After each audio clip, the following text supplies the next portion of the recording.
Greetings everyone. In today's video I want to install a new MOSFET into this car amplifier.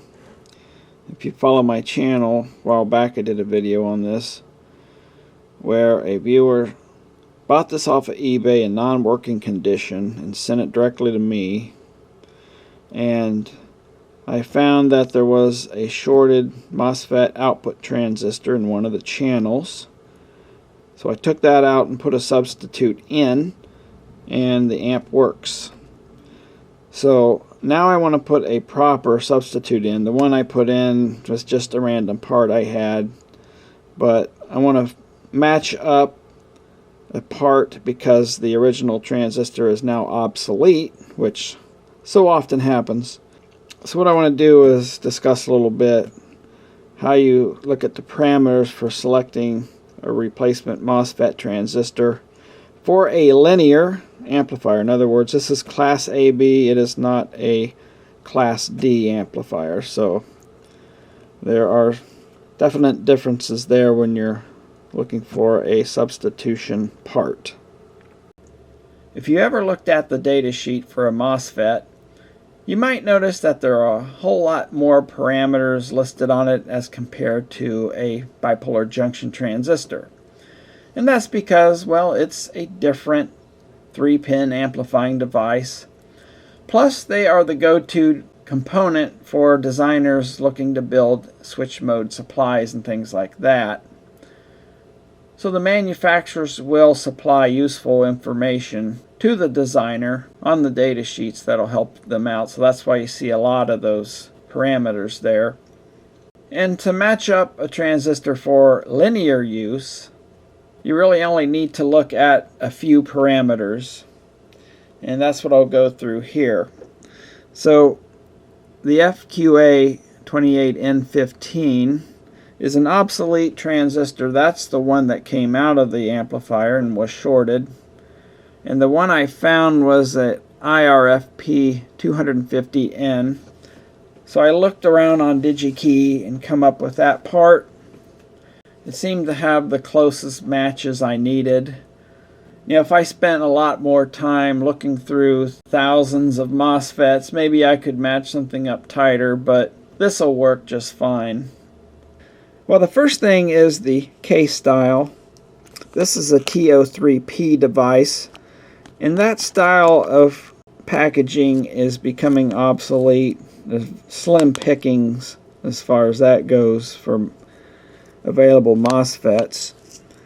So I went with the 247 case style, and it works because it's the same size, same hole position, and that's not even important because this amplifier uses a clamp that holds the transistors down to the heat sink. So of course you want to get that right. You want to get the right polarity. You have N-channel and P-channel complementary MOSFETs. And there's also an enhancement and depletion type MOSFET. And in this case, I need an N-channel enhancement MOSFET. Next is the VDSS, the MOSFET's blocking voltage. The old one was 150 volts, the new one's 200 volts. The amplifier only uses plus and minus 35 volt rails, so it's not a super critical value. It's way above what's needed, and just happens to be the value of the best part I could find. Drain current on the old device is 33 amps. It's 30 amps on the new device, which is still fine given the amplifier supply rails and the 2 ohms minimum load it can handle. We still have plenty of headroom there. Same with the power dissipation. The new device is slightly less, but it's still well over 200 watts. Next is the threshold voltage, VGSTH. That's the voltage relative to the source where the MOSFET begins conducting. And it's specified at 2 to 4 volts, 250 microamps. It was same on the new device as well. And you really want to look at the graph here. And I drew a little sample. So the x-axis shows the voltage on the gate, and the y-axis is the current through the device. In both cases, it shows the voltage starting at 4 volts, and as the voltage increases, of course, the current increases. So what you're looking at is the transfer conduction curve. And MOSFETs, of course, like most devices, are not going to be linear, so you do see a curve instead of a straight line. So when you compare devices, you want to try to make sure the curves are the same, so your device matches up with the old one. And be aware that the way they scale these graphs, it could make one look flatter than the other one, so just be aware of that. So there's a host of other parameters I'm not really concerned with, like RDS on. Most modern MOSFETs of this voltage range is going to be pretty low. The new one is like 75 milliohms. The old one is a little bit higher. And parameters like avalanche energy, that's not really critical for this linear use purpose. That's more of a switch mode design concern. Okay, so I need to take this transistor out I just tacked in there. Hopefully I can get that out and clean those vias open, and that way I won't have to remove the board. While I'm at it, I'd like to kind of look around and inspect, check these large capacitors, but that's really the extent of the effort I'm going to put into this thing. Sometimes you can meter right across the input leads and measure these input filter electrolytic caps. And that's what I've done. There's 6 of them rated at 330 microfarads, 63 volts. I'm not sure why they use such a high voltage for the 12 volt input. And the CalcuCruncher says that adds up to 1980. And I measured it and put it on hold on the meter here. So yeah, those are okay. And I'm using this battery tester as an ESR tester. It has a 1 kilohertz tone, so you really can't measure small capacitor ESR with this, but the larger electrolytics you sure can.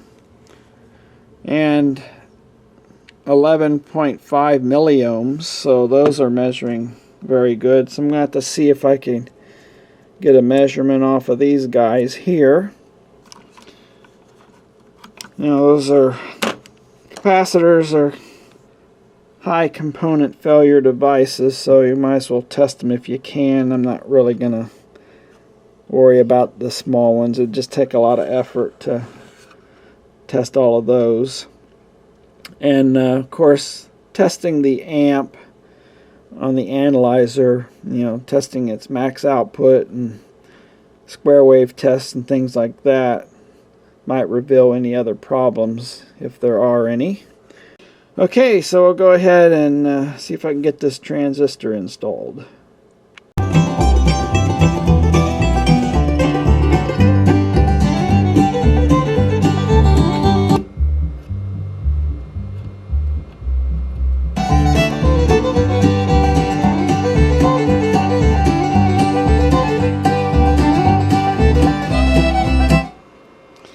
Okay, blue light special is back running again, both channels. No weird voltages at the output.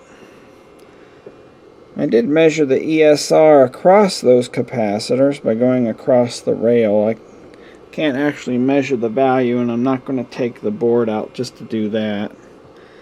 But the ESR is pretty low. It's like 100 milliohms or something like that. And this thing puts out a very small signal, so it's not going to bias any silicon or anything. So yeah, those caps are probably just fine. So everything seems to be working okay. So I'm going to hook it up to the analyzer now. I'll have to bring out a 12 volt battery, because this is not going to be able to supply enough current for the tested higher powers. But we'll kick it off here at 1 watt to check the distortion. Okay, we're all hooked up to the audio analyzer. let's see what'll happen here. Okay, for my usual kickoff test, 8 ohms, 1 watt, 1 kilohertz, just to see what distortion we're dealing with. And not too bad at all, really, 0.009%. Here's the harmonic series. Second and third. Where'd the fifth go? Or the fourth? But anyway, yeah, it just decays down to nothing into the noise. I think this stuff over here is switch mode noise, because my power supply has 2 switch mode supplies in it. It has the main converter, isolator, and then the buck converter, and of course the amplifier has its own switch mode supply. But anyhow, not too bad at all. The right channel is pretty much a carbon copy. You can see the harmonic series about the same. The only thing is that it's like shifted down. See that? It's just shy of 10 dB less. Switched over to the frequency response, and yeah, it's like 7 dB down. I mean, the curves are pretty similar, but just 7 dB less. This is the channel that was repaired. This is the other channel. And no, changing the MOSFET is not going to cause that type of an effect. It's something else doing that. I wonder if there's a balance control or something. I don't see one in there. But yeah, something is going wrong. Okay, I figured it out. There wasn't really a problem. It was just a connection issue, and let me explain that momentarily.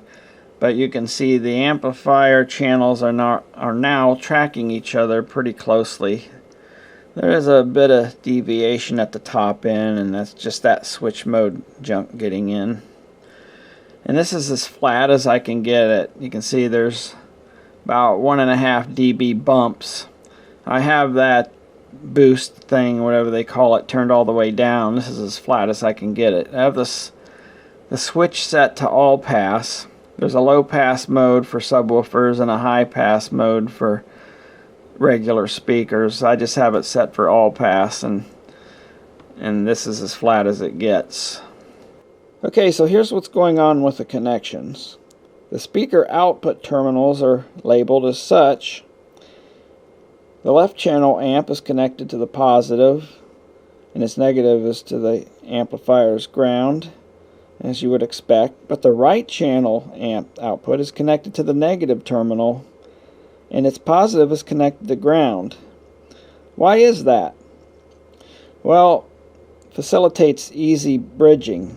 These amplifiers are actually out of phase. If you put a sine wave to each channel, will be 180 degrees out of phase, and that facilitates easy bridging. So if you connect a speaker between left positive and right negative, it's bridge mode. And when you use it in stereo and connect speakers normally using the markings, they'll also be in phase, because this one's actually flipped around. So in measuring, I'm hooking up the quantisylum, not knowing this. I'm connecting its grounds here and its positives here, and what happens, the inputs are floating on this amp, including the input grounds. They're not grounded to this point. There is resistance, but those are floating, and the way I had it hooked up, some of the signal inside the amp gets shunted to ground on the right channel, and that's why I was getting that weaker output. So I flipped around the analyzer, and now I'm getting the correct measurements. I did notice one thing though. You can see those capacitors, those 10 microfarad 16 volt caps, and see that blob of solder there in the middle of the screen? That one cap was removed and just shorted. That's not the cause of any issue though, because these are floating, and I'm kind of shorting them together anyway with the input. And since the other side has a capacitor, that won't have any effect. I could fix that. I could see if I can put a cap in there, but I don't think that's going to affect anything really. But yeah, that's one thing I noticed. Okay, power test time. I'm going to just do 4 ohm loads here, both channels driven. I got the battery here because the supply is not going to be able to handle the current draw for that. So I got everything connected. Let's check it out. And here are the results. The blue channel, which is the left, that's the repaired channel. It's actually slightly better in performance. We start kicking up in distortion, crossing the 0.1 line around 100 watts. And we hit 1% at a little over 100, around 110 watts or so. So that's exactly what I would expect for an amplifier with supply rails. With the battery under load, it's probably pulling it down to around 12 volts. You get quite a bit more power because the switch mode supply in the amp doesn't regulate. So with a higher supply voltage, like 14 volts, it'll deliver higher rails. It'll go to like around plus minus 35 volts rails, where at 12 volts it drops down to like 32 volts. So it makes a big difference in your power. And of course, I don't have heavy wires on the battery, but they are short, so I don't think those matter too much. Yeah, bridged into 4 ohms with 14 volt supplies. I can see this amp easily doing 400 watts. I'm going to wrap it up here. The video is getting long. The amp will do 2 ohm stereo.